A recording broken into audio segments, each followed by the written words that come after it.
우리 모든 인간에게는 24시간이라는 동일한 시간이 주어져 있습니다.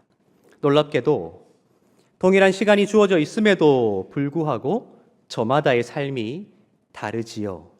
저마다 동일한 24시간을 무엇으로 채울지를 결정하느냐에 따라 그 삶이 완전히 달라지기 때문입니다. 여러분들의 삶을 돌아보면 좋겠습니다. 여러분에게도 24시간이라는 하루가 공평하게 주어져 있을진데, 여러분들은 24시간 가운데 잠을 자는 시간을 제외하고 단일한 행동으로 가장 많은 시간을 투자하는 것이 있다면 그것이 무엇이라 생각하시는지요? 가장 많은 시간을 무엇으로 보내고 있느냐 하는 것입니다. 내가 가장 많은 시간을 투자하는 그것에 따라 내 인생이 달라질 수 있을진데, 여러분들은 어디에 시간을 투자함으로 어떤 인생을 살아가고 계시느냐 하는 질문입니다. 저는 때로 제 아내와 대화를 할 때가 있습니다. 오해하지 마시고요. 때로 대화한다고 해서 진짜 대화가 없다가 가끔 대화하나 보다 생각하지 마시고요. 일상에 참 많은 대화들을 주고받지요. 참 많은 말을 하고 참 많은 말을 듣게 됩니다. 그런데 때로는 특별한 대화를 나눌 기회를 갖는다는 것입니다. 때로 마음이 너무 무거워질 때, 때로 마음이 억눌려 있다 생각할 때, 때로 좋지 않은 감정이 나를 다스린다 생각할 때, 때로는 너무너무 힘들다고 생각할 때에 특별한 장소에서 특별한 시간을 만들어 아내와 대화하기 위해 노력하고 있습니다. 때로는 먼 곳으로 운전해 가며 대화하기도 하고, 때로는 지하철을 타고 이동하며 대화하기도 하고, 때로는 괜찮은 식당과 카페에 가서 대화하기도 합니다. 얼마나 내 마음이 힘든지, 얼마나 내가 억눌려 있는지, 내가 얼마나 아픈지를 그 특별한 장소와 시간 속에 아내에게 고스란히 쏟아 놓습니다. 그리고 제 아내의 이야기도 제가 충분히 듣게 되지요. 그런데 그렇게 특별한 대화를 통해 매번 경험하게 되는 놀라운 사실을 발견하게 됩니다. 내 삶이 억눌려 있고 무엇인가에 둘러싸여 있고 굉장히 힘들고 좋지 않은 감정이 나를 허우적거리게 만드는 것 같은데도 그 대화를 하는 과정 중에 다른 것을 볼 수 있는 여유가 생기게 되더라고요. 그 대화를 통해 나를 억누르는 문제에 내가 완전히 함몰되어 있는 것이 아니라 오히려 나에게 주어진 아름다운 것이 무엇인가, 감사한 것이 무엇인가 하는 것을 발견하게 되더라고요. 나를 힘들게 하는 문제들이, 나를 어렵게 하는 문제들이 내가 어찌할 수 없는 문제들로 여전히 남아있지만 그 모든 문제들을 딛고 서서 내가 무엇을 바라보며 어떻게 내 삶의 방향을 설정해 나가야 하며 내 마음에 무엇을 채워야 할지를 그 대화를 통해 발견할 때가 있더라고요. 아마 나 혼자 끙끙 앓았으면 나는 여전히 함몰되어 있고 나는 여전히 괴로웠을 텐데, 대화하며 내 마음을 온전히 솔직하게 쏟아낼 때에 비로소 그 비어진 자리에 새로운 것이 들어오게 되고, 비로소 그 공허한 마음에 다른 것으로 충만한 기회가 주어지게 되고, 어려운 일에 함몰되어 있었던 내 시선이 아름다운 것으로 돌려질 수 있는 굉장히 중요한 계기가 바로 그 대화를 통해 마련되어지더라는 것을 발견할 때가 있다 하는 것입니다. 여러분들은 하루에 24시간이라는 시간이 주어져 있을 텐데 누구와 얼마만큼 많은 대화를 하고 계시는지요? 단지 일상적으로 항상 해오던 대화를 넘어서서 나의 마음을 진솔하게 고백할 수 있는 대화를 얼마만큼 많이 하고 계시는지요? 또 내가 사랑하는 사람이 나에게 진솔하게 이야기하는 그 말을 얼마나 많은 시간을 투자하여 들어주고 계시는지요?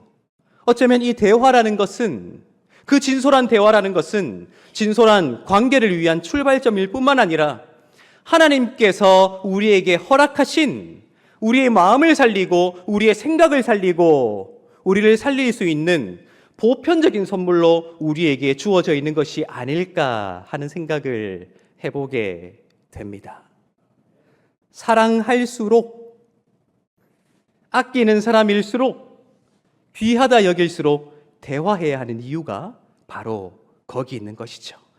내가 내 것을 쏟아내고 내가 살며 그가 나에게 그의 것을 쏟아내며 그도 살며 함께 살아갈 수 있도록 하나님께서 우리에게 주신 선물이 바로 대화이기 때문입니다.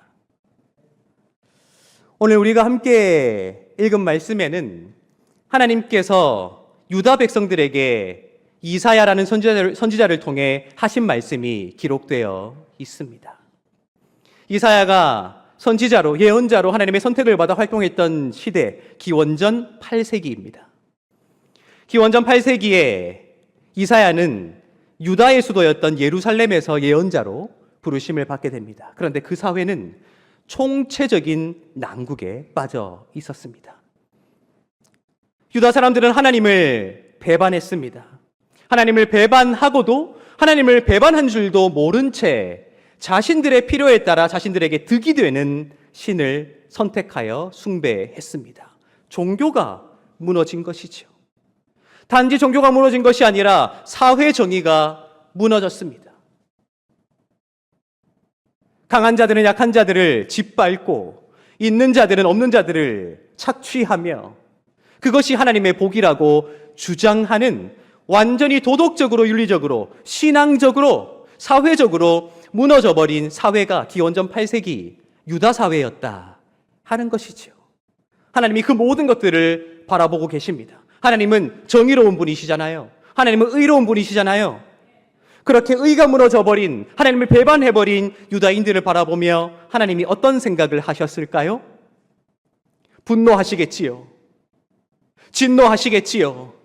의분을 쏟아내시겠지요. 맞습니다. 이사야서를 읽어보면 하나님께서 그 의분을, 그 분노를 표출하는 내용들이 가득 기록되어 있습니다. 그런데 놀랍게도 오늘 우리가 함께 읽은 이사야서 1장 말씀, 타락해버린, 완전히 무너져버린 하나님의 백성 유다 사회를 바라보는 하나님께서 그들에게 건넨 첫 이야기가 기록되어 있는 것이죠. 하나님께서 그 타락상을 바라보며 그들에게 건넨 첫 번째 제안은 바로 이런 것입니다. 오늘 말씀 가운데 18절을 다시 한번 읽어보도록 하겠습니다. 18절입니다. 여호와께서 말씀하시되 오라 우리가 서로 변론하자. 너희의 죄가 주홍 같을지라도 눈과 같이 희어질 것이요 진홍같이 붉을지라도 양털같이 희게 되리라. 아멘. 하나님께서 보시기에 그들의 상태가 어떻다는 것입니까? 그들의 죄가 주홍 같대요. 그들의 참상이 진홍 같대요. 놀랍게도 하나님께서 그 모든 죄들이 사함을 받게 될 것이라고 선언하여 주시지요. 너희의 죄가 주홍 같을지라도 눈과 같이 희어질 것이요 진홍 같을지라도 양털같이 될 것이라는 그들의 가득한 죄악상에도 하나님은 그들에 대한 용서를 선포하시는 것이죠. 사함을 선포하시는 것이죠. 깨끗게 됨을, 거룩해 됨을 선포하신다 하는 것입니다. 그런데 하나님께서 말씀하시기를 그들의 죄가 주홍 같고 진홍 같을지라도 눈과 같아지고 양털 같아지기 위해서는 단 한 가지 조건이 필요하다 하나님께서 말씀하십니다. 그 조건이 무엇입니까? 오라 우리가 서로 변론하자 하는 것입니다. 여러분, 변론이 무엇입니까? 변론이 무엇이지요? 대화입니다. 하나님을 배반하고 하나님을 버렸던, 사회 정의를 무너뜨렸던 유다인들은 그들의 입장에서 그들의 삶을 변호하는 것입니다. 그들의 이야기를 하나님께 하는 것이지요. 하나님은요, 그들을 바라볼 때 안타까워하시는 하나님의 마음, 애통해하시는 하나님의 마음을 그들 앞에 변호하시는 것입니다. 우리가 변론하자. 내가 너에게 책망하겠다. 내가 일방적으로 너에게 선언하겠다 하시는 것이 아니라 놀랍게도 오라. 우리가 서로 상호간에 변론하자. 너희의 이야기를 해다오. 나의 이야기를 하겠다. 너희의 이야기를 할 때 내가 듣겠다. 나의 이야기를 할 때 너희가 들어달라고 하나님께서 대화의 자리에 청하시는 것이지요. 그리고는 너희가 수많은 재물을 들여, 수많은 시간을 들여, 수많은 정성을 들여 힘을 다해 나에게 제사하고 재물을 드리고 봉사하고 헌신한다면 너희의 진홍과도 같은, 주홍과도 같은 죄가 양털같이 눈처럼 희어지리라 하는 것이 아니라 단지 와서 변론한다면 희어질 것이다. 하나님께서 선포하고 계신다는 것이죠. 여러분, 굉장히 간단한 조건 아닙니까? 어렵지 않은 조건 아닙니까? 물질을 드리라, 시간을 드리라, 정성을 드리라, 힘을 드리라, 나에게 얼만큼 봉사하느냐에 따라 얼만큼 더 희어지느냐가 비례할 수 있다고 말씀하시는 것이 아니라 단지 오라는 것이죠. 단지 대화하자는 것이죠. 대화하는 것만으로도 너희의 죄의 문제가 해결함을 받을 수 있을 것이라는 약속을 하나님께서 그들에게 하고 계신다 하는 것입니다. 다만 그 대화는 변론이 되어야 한다는 거예요. 변론. 나를 변론하고 변호하기 위해서 내 삶을 들여다봐야 된다는 거예요. 내 삶을 들여다봄으로 솔직하게 내가 행했던 것들과 내가 행하지 못한 이유를 말씀드려야 한다는 거예요. 내가 잘 해왔던 것들과 나의 한계 때문에 내가 부족했던 것들도 있는 그대로 말씀드려야 한다는 거예요. 그 과정을 통해 하나님 앞에 변론하기에 앞서 자신의 모습을 있는 그대로 발견할 수밖에 없도록 하나님은 오라, 우리가 서로 대화하자. 다만 그 대화는 변론이 되어야 하며 변론을 준비하기 위해 너희는 너희의 삶을 있는 그대로 돌아보며 솔직하게 진솔하게 너희의 이야기를 나에게 해야만 한다. 그 조건 한 가지가 그들의 죄를 진홍 같고 붉은 그 죄를 흰 눈처럼 양털처럼 희게 만들 수 있다고 하나님께서 말씀하고 계신다 하는 것이지요. 그리고는 그렇게 하나님과의 대화와 변론이 회복되기 시작할 때에 단지 죄가 희어지는 것, 사함받는 것을 넘어서서 이러한 삶을 살게 될 것이라 하나님께서 약속하시지요.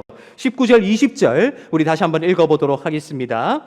너희가 즐겨 순종하면 땅의 아름다운 소산을 먹을 것이요 너희가 거절하여 배반하면 칼에 삼켜지리라. 여호와의 입의 말씀이니라. 아멘. 무엇에 즐겨 순종해야 합니까?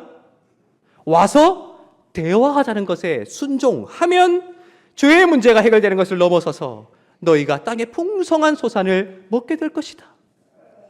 대화하지 않는다면 너희가 버려놓은 죄의 대가로 너희가 칼에 삼켜질 것이라 말하고 있다는 것이죠. 단 한 가지 조건 무엇입니까? 하나님 앞에 나와 하나님과의 진솔한 대화를 해야 한다 하는 것입니다. 그것이 하나님께 그들에게 열어주신 생명의 길이요 살 길임이 오늘 이 말씀이 우리에게 증언하고 있다 하는 것입니다. 여러분, 하나님께서 2800년 전 그들에게 열어주신 그 생명의 길, 그 살 길은 지금 우리에게 하시는 말씀이라고 저는 믿습니다. 여러분, 우리가 이 예배를 함께 드리고 있지요. 여러분, 이 예배가 무엇이라 생각하십니까? 놀랍게도 이 예배는 넓은 의미에서 하나님과 우리 사이의 대화입니다. 놀랍게도 예배는 여러 순서가 있지만 두 가지 종류의 순서가 있습니다. 한 가지는 우리의 것을 하나님께 드리는 시간, 두 번째는 무엇입니까? 하나님의 것을 우리가 받는 시간이지요. 우리가 하나님께 찬양하는 이유가 무엇입니까? 찬양의 가사에 나의 삶을 담고 나의 마음을 담고 나의 생각을 담아 나의 부족한 점을 담아 나의 아팠던 상처를 담아 하나님께 진솔하게 고백하는 것이 찬송이지요. 우리가 마음을 열어 기도하는 것이 무엇입니까? 하나님, 내 이야기를 들어주십시오. 내가 이만큼 힘들었습니다. 아팠습니다. 최선을 다했지만 나는 역부족이었습니다. 하나님께 고백하는 것이 우리가 드리는 기도잖아요. 우리가 하나님의 말씀을 읽습니다. 하나님의 말씀을 함께 나눕니다. 그것이 무엇입니까? 이제는 하나님의 이야기를 하나님의 진솔한 그 고백을, 그 사랑을, 그 애절한 마음을 우리가 이 말씀을 통해 읽게 되고 듣게 되는 것이죠. 예배가 무엇입니까? 바로 그렇게 하나님과 우리 사이에 대화라는 거예요. 하나님이 2800년 전에 유다인들에게 열어주신 생명의 길, 그 대화가 그때로 끝난 것이 아니라 지금도 이 예배를 통해 살 길로, 생명의 길로, 소망의 길로 하나님께서 우리에게 허락하신 유일한 조건으로 우리에게 작용하고 있음이 이 예배를 통해 우리에게 발견되어진다 하는 것입니다. 여러분, 따라서 우리가 이 예배에 어떤 마음가짐과 태도로 참여해야 되겠습니까? 여러분들은 어떤 기대를 가지고 이 예배에 나오셨습니까? 정말 이 예배에 참석하면 하나님을 만날 것이라는 소망이 있으십니까? 하나님께서 내 이야기를 들어주실 것이라는 확신이 있으십니까? 그렇다면 내가 하나님께 이야기하는 것만으로도 나의 살 길이 열릴 것이라는 가능성을 마음에 품고 계십니까? 그렇다면 우리의 태도는 완전히 바뀌어야 되겠지요. 하나님께 찬송할 때 점점 빼고 있을 수 있습니까? 아니지요. 입술을 크게 열어, 마음을 크게 열어 하나님께 찬양해야 되겠지요. 하나님께 통성으로 기도할 때 점잖은 척 할 수 있습니까? 아니지요. 할 수만 있다면 나의 더 많은 이야기를 하나님께 올려드리도록 내 목소리를 높여 하나님께 울부짖어야 되겠지요. 하나님의 말씀을 읽고 하나님의 말씀이 들려올 때에 다리를 꼬고 팔짱을 끼고 귀는 닫고 눈은 열고 때로는 눈도 닫고 깊이 있는 주님을 만나기 위해 고개를 끄덕이며 그렇게 앉아 있을 수 있는 것입니까? 아니지요. 아니지요. 하나님이 나를 얼마나 사랑하시기에 이렇게 잔소리를 하시는가? 하나님이 나를 얼마나 애절하게 아끼시기에 나에게 이렇게까지 말씀하시는가 하는 것들이 단 하나라도 낭비됨이 없이 내 마음속에 새겨질 수 있도록 읽고 또 읽으며 듣고 또 들어야 되겠지요. 왜요? 오라 우리가 일방적으로 말하자가 아니라 오라 우리가 서로 변론하는 대화를 통해 너희의 죄의 문제가 해결되며 너희의 삶의 길이 열리며 너희의 생명길이 열리기에 우리에게 허락하신 가장 중요한 시간과 장소가 바로 이 예배이기 때문이다 하는 것을 우리가 기억해야 한다는 것입니다.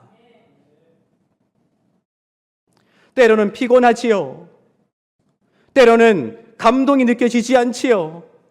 때로는 지루하지요. 그러나 기억하십시오. 일주일에 단 1시간입니다. 1시간.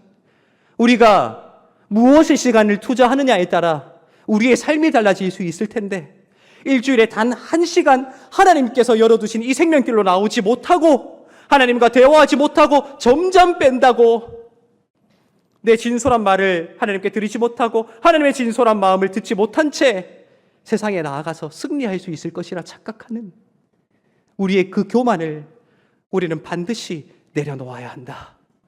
따라서 우리의 마음을 깨뜨리고 말이에요. 여러분, 우리가 찬양을 할 때 의도적으로 입을 크게 여십시오. 박수치며 찬양할 때 의도적으로 손뼉을 크게 치십시오. 내가 기도할 때 다른 사람들을 생각하지 마십시오. 그는 그의 인생을 사는 것입니다. 나는 나의 삶을 살아야지요. 하나님께서 열어두신 나의 생명을 누려야지요. 하나님의 말씀이 들려올 때 다른 사람들의 이야기가 그 하나님의 말씀을 가로막지 않도록 귀를 청결케 하십시오. 왜 그렇습니까? 오라, 우리가 대화하자. 이 예배를 통해 나의 이야기를 들으시는 하나님, 이 예배를 통해 하나님의 이야기를 들려주시는 하나님, 그렇게 하나님과 우리의 마음이 만날 때 놀라운 역사가 일어남을 하나님께서 2800년 전에도 수천 년의 기독교의 역사 속에서도 지금도 우리 가운데 열어두신 이 생명길로 우리가 나아왔기 때문이라는 것입니다. 오늘부터 우리의 예배가 달라질 수 있으면 좋겠습니다. 오늘부터 나의 찬양이, 오늘부터 나의 기도가, 오늘부터 하나님께 올려드리는 나의 모든 행위가 달라질 수 있으면 좋겠어요. 한마디 기도를 하더라도 나의 온 마음을 담아낼 수 있는 기도, 한 곡절 찬양을 하더라도 나의 온 삶을 담아낼 수 있는 찬양,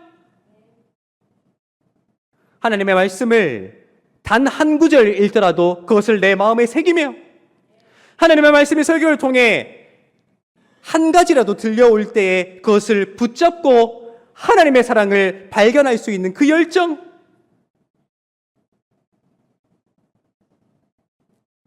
우리의 예배가 바로 그 대화의 시작, 그 생명길의 시작, 그 소망길의 시작, 우리를 살려놓을 수 있는, 우리를 새롭게 할 수 있는, 우리를 뜨겁게 할 수 있는 하나님이 허락하신 가장 아름답고도 행복하며 가장 뜨겁고도 가장 평화로울 수 있는 이 예배가 될 수 있으면 좋겠습니다.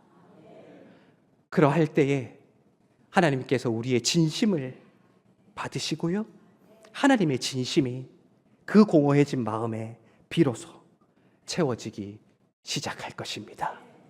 하나님이 우리를 이 자리에 부르셨습니다. 믿으십니까? 그렇다면 우리가 솔직하게 대화합시다. 진솔하게 대화하고요, 더 큰 하나님의 사랑과 은혜를 경험하고 싶다면 일주일에 단 1시간을 넘어서서 내 삶의 자리에서 하나님과 대화하는 시간을 조금씩 더 늘려갈 수 있으면 좋겠어요.